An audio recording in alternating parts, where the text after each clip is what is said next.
আল্লাহ তাআলা মানুষকে মাটি থেকে সৃষ্টি করেছেন। আমাদের জন্ম কিভাবে হয়েছে? মাটি থেকেই তো সৃষ্টি করেছেন না? আদম এর যে পুতুল বানানো হয়েছিল সেটা ঘন ঘন মাটি থেকে বানানো হয়েছিল। ঘন ভারী মাটি থেকে বানানো হয়েছে।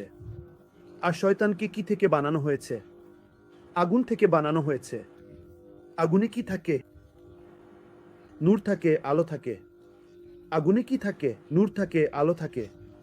আর মাটিতে কি আছে? মাটি তো কালো, ঘন মাটি থেকে আদম কে সৃষ্টি করা হয়েছে।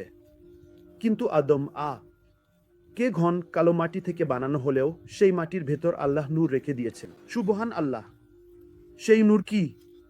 সেটি হিদায়াতের নূর, সেটি ভালোবাসার নূর, সেটি আল্লাহর পরিচয়ের নূর, সেটি নবী করিম এ পরিচয়ের নূর। সুবহান আল্লাহ। সেই নূর কিভাবে হচ্ছে? নূর কিভাবে সৃষ্টি হচ্ছে? অথচ মাটি তো ঘন কালো, তবুও তার ভেতরে নূর কিভাবে হচ্ছে? হিদায়াতের নূর মানে দিনের নূর, এতে আছে আল্লাহর নবী এর পরিচয়, আল্লাহর পরিচয়। যদি সেখানে পরিচয় থাকে তবে নূর আছে। শয়তান তো আগুন থেকে সৃষ্টি। আগুন কি আলো? আগুনে আলো আছে, কিন্তু কি? সে তো বিভ্রান্তির মধ্যে পড়ে আছে। যদিও সে আগুন থেকে সৃষ্টি, তবুও সে কোথায়? অন্ধকারে পড়ে আছে। একজন ঘন কালো মাটি থেকে, কিন্তু সে নুরানি। আরেকজন আগুন থেকে সৃষ্টি, কিন্তু অন্ধকারে পড়ে আছে। আর ফেরেশতাদের কিস থেকে সৃষ্টি করা হয়েছে? তাফসীর নিমিতে এসেছে ফেরেশতাদের কিস থেকে সৃষ্টি করা হয়েছে? আল্লাহ তাআলা তাদের বাতাস থেকে সৃষ্টি করেছেন। ফেরেশতাদের সৃষ্টি বাতাস থেকে। বাতাস সূক্ষ্ম হয়, কিন্তু আল্লাহ তাআলা তাদের সব শক্তি দান করেছেন।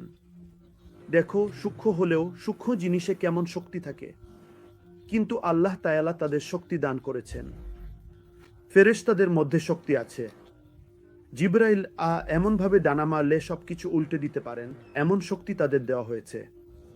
একজনকে আগুন থেকে সৃষ্টি করা হয়েছে যার মধ্যে আলো ছিল, সে অন্ধকার নয়। আরেকজনকে ঘন কালো মাটি থেকে সৃষ্টি করা হয়েছে, কিন্তু তাদের মধ্যে হিদায়াতের নূর আছে, আল্লাহর পরিচয়ের নূর আছে, নবী করিম এর পরিচয়ের নূর আছে। সুবহানাল্লাহ। তাহলে আমাদের দেখা উচিত আমাদের ভেতরে নূর আছে কি নেই। আর মাটির মধ্যে কি আছে? একটি গুণ আছে, নম্রতা। সুবহানাল্লাহ। তাহলে আমাদের দেখা উচিত আমরা কি মাটির মতো হয়ে সত্যিকারের নম্রতা অর্জন করেছি, নাকি শয়তানের মতো, যে আগুন থেকে সৃষ্টি হয়েছিল, অহংকারের গুণ ধারণ করেছি। আমরা কি মাটির মতো হয়ে আগুনের মতো আচরণ করছি, নাকি মাটির মতো হয়েই মাটির মতোই আছি? এটা আমাদের গভীরভাবে দেখা উচিত। কারণ শয়তান আগুন থেকে সৃষ্টি হয়েছে, আগুনের নিজস্ব আলো আছে, কিন্তু সে প্রকৃতপক্ষে অন্ধকারে পড়ে আছে। এই বিষয়টি আমাদের বিশেষভাবে অনুধাবন করা প্রয়োজন।